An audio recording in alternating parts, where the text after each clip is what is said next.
Hola a todos, mi nombre es Mariana Posada, soy residente de pediatría de la Universidad CES. Hoy vamos a hablar de ictericia neonatal.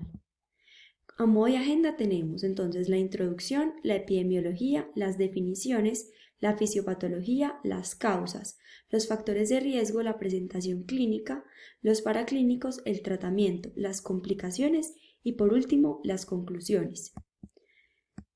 Entonces es importante saber que la ictericia neonatal es un desafío frecuente para el médico general, tanto en el servicio de urgencias como en consulta externa, y que de una detección adecuada, un uso racional de pruebas diagnósticas y por último un buen tratamiento dependerá el grado de mitigación del riesgo que logremos frente a la aparición de un desenlace fatal, dado que, como veremos a continuación, las complicaciones en esta patología impactan claramente y de forma severa en la vida y en el futuro del recién nacido. Entonces, en la epidemiología tenemos que es el problema más común de la etapa neonatal, que 2/3 de todos los neonatos presentarán ictericia clínica durante las primeras semanas de vida, que la prevalencia de la hiperbilirrubinemia no asociada a hemólisis corresponde a un 3.6% y que la asociada a hemólisis a un 0.6%. Aproximadamente el 10% de los recién nacidos a término y el 25% de los recién nacidos pretérmino requerirán tratamiento. En cuanto a las definiciones, entonces es importante conocer que la ictericia neonatal es la manifestación clínica de la hiperbilirrubinemia, que consiste en la acumulación de pigmentos biliares y se manifiesta como la coloración amarilla de la piel y de las mucosas que superan el nivel normal para la edad y para el peso del neonato, que como hiperbilirrubinemia se conoce al proceso patológico en el cual se eleva de forma anormal la cantidad de bilirrubina en sangre y que es clínicamente observado en el neonato cuando supera los 5 miligramos por decilitro, que la hiperbilirrubinemia directa o conjugada va a ser aquella mayor de 1 miligramo por decilitro o mayor del 15% de la bilirrubina sérica total, que siempre será patológica y que requerirá evaluación completa. Tenemos otra definición que es la hiperbilirrubinemia severa, que es aquella definida como una bilirrubina total mayor de 25 miligramos por decilitro y que ocurre en menos del 2% de los recién nacidos a término, que cuando toquemos el tema de tratamiento veremos qué implicaciones tiene tener valores tan elevados de bilirrubina. En cuanto a las definiciones de acuerdo al momento de presentación y a la gravedad, tenemos dos definiciones principales: la ictericia fisiológica y la ictericia patológica.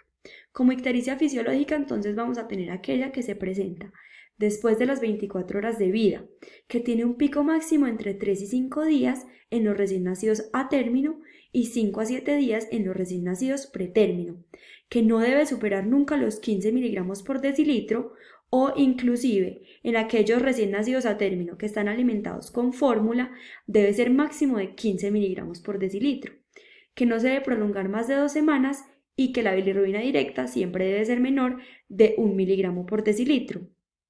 En muestras repetidas este valor debe confirmarse.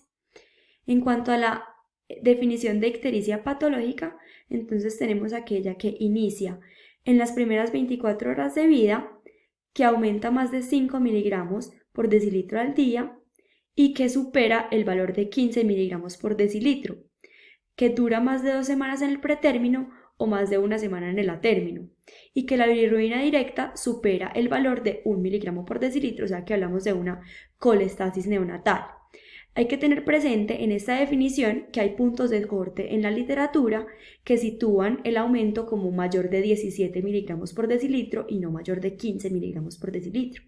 Debemos individualizar en qué neonato vamos a tomar el valor de 15 y en cuál neonato vamos a tomar el valor de 17, dado que se tiende a pensar que con la lactancia materna, como veremos a continuación, se tenderán a valores más elevados y ictericias más prolongadas, entonces tomaremos el valor de 17 en aquellos a término. Bueno, y en la ictericia por leche materna, entonces tenemos que es aquella que inicia tardíamente entre el cuarto y el séptimo día de vida, con cifras de bilirrubina hasta 20 miligramos por decilitro en la segunda o tercera semana, aunque ya, como les dije anteriormente, tomaremos el valor clave de 17 miligramos por decilitro, que puede prolongarse hasta la cuarta e inclusive 12ª semana de vida. Sin embargo, se toma también como punto de corte general el primer mes de vida, que el diagnóstico será clínico tras la exclusión de otras causas y que el tratamiento es aumentar el número de tomas en el bebé, garantizar una buena hidratación, una buena técnica de lactancia materna y, si es preciso, según la cifra de bilirrubinas, pues se iniciará fototerapia, como veremos a continuación. Es muy importante tener en cuenta que siempre se deben excluir otras causas. En cuanto a la fisiopatología, entonces vamos a tener dos preguntas antes de hablar del metabolismo de la bilirrubina. Entonces, ¿por qué los neonatos son más susceptibles a tener ictericia? Entonces, principalmente, los neonatos tendrán una mayor producción de bilirrubina. Esto se debe a múltiples causas, como son el mayor recambio de glóbulos rojos, que vamos a ver que en ellos no se da cada 120 días como en el adulto, sino que se da cada 60 días. Entonces, este recambio de glóbulos rojos más rápido los hará más susceptible a tener ictericia neonatal. También tendrán una mayor masa eritrocitaria por kilogramo de peso y tienen un aumento de la producción de bilirrubina sintetizada a partir del grupo hemo no eritropoyético, que vamos a ver ahorita cómo se produce y vamos a entender este concepto mejor. Además, tienen un aumento de la circulación enterohepática, esto debido a que la ingesta oral está muchas veces disminuida en los primeros días mientras ocurre ese periodo de adaptación a la lactancia materna, y existirá una disminución de la flora y de la motilidad intestinal, que también perpetuarán este mecanismo, pues por lo cual se hacen más susceptibles. También habrá una menor captación de la bilirrubina, dado que la ligandina o proteína Y está disminuida. Como veremos, cuál es la interacción y la función de esta proteína en el proceso de metabolismo de la bilirrubina. El sistema enzimático para la conjugación es insuficiente. Se dice que la enzima principal, que es la UDPTG, está funcionando un 1% comparado con la actividad que tendrá en la adultez, y que el nivel del adulto se alcanzará más o menos a las 14 semanas de vida. Bueno, ¿por qué son más propensos a aquellos neonatos alimentados con leche materna? Entonces, la leche materna puede tener altos niveles de beta-glucuronidasa, provocando una reabsorción de bilirrubina indirecta a través de la circulación enterohepática. Además, la lactancia materna incorrecta aumentará la síntesis de bilirrubina al estimular la hemoxigenasa mediante el glucagón, y el ayuno generará disminución de la motilidad en el contexto de una pobre colonización del tracto gastrointestinal, aumentando así la reabsorción de bilirrubina indirecta. Bueno, en cuanto al metabolismo entonces de la bilirrubina, vamos a tener que ocurre 90% por glóbulos rojos viejos y 10% por degradación de otras proteínas que contienen hemoglobina, como son mioglobina, citocromos y catalasas. Entonces, todo inicia en el sistema reticuloendotelial del vaso, a nivel de los macrófagos. Cada 60 a 90 días, como dijimos anteriormente, dado que este es el recambio de glóbulos rojos que ocurre en el recién nacido, y no cada 120 días.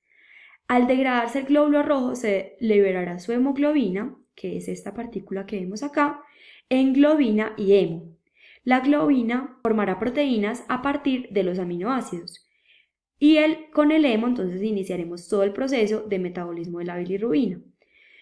Entonces, el hemo se degrada y se convierte en biliverdina en una reacción que libera por partes iguales CO2 y la biliverdina que mencionamos a través de la enzima hemooxigenasa, que en caso de colestasis extrahepática tendremos un nivel aumentado de biliverdina. Entonces, a partir de la biliverdina, mediante la biliverdin reductasa, produciremos bilirrubina indirecta, que esta partícula es insoluble en agua y no puede viajar sola por el plasma. Es por esto que se une a la albúmina y este es su transportador.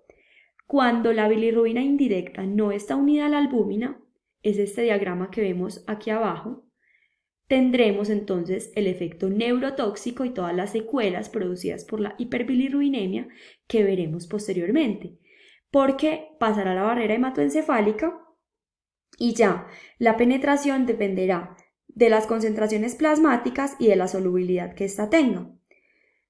Por lo demás, entonces aquella bilirrubina que se une a la albúmina irá hacia el hígado. En el hígado llegará a los hepatocitos a través de la ligandina, que era la proteína que previamente mencionamos, y a través de la proteína fijadora de ácidos grasos. Entonces, allí es captada por estas dos proteínas y ya adentro la bilirrubina indirecta en el retículo endoplásmico, que es en el sitio al que llega gracias a estas proteínas, se convierte en bilirrubina directa gracias a la uridil difosfato glucuronil transferasa, que es la UDPTG, que es la enzima principal en esta patología, que utilizará ácido glucurónido para esta reacción o glucurónico para esta reacción. Entonces, a partir de la bilirrubina directa se formarán el diglucurónido y el monoglucurónido. Por transporte activo, esta partícula irá al intestino grueso. Allí, en el intestino grueso, mediante las bacterias, se oxidará y la convertirán en urobilinógeno. El 80% del urobilinógeno se convertirá en estercobilina, que es ese pigmento que se eliminará en las heces, y el 10% del 20% restante en urodilina, que es el pigmento que se eliminará a través de la orina. Esta desconjugación que se produce para poder generar estos dos productos se dará gracias a la desconjugación que producen las bacterias. Por otro lado, entonces, el diglucurónido, mediante la beta-glucuronidasa, volverá a producirse en bilirrubina indirecta.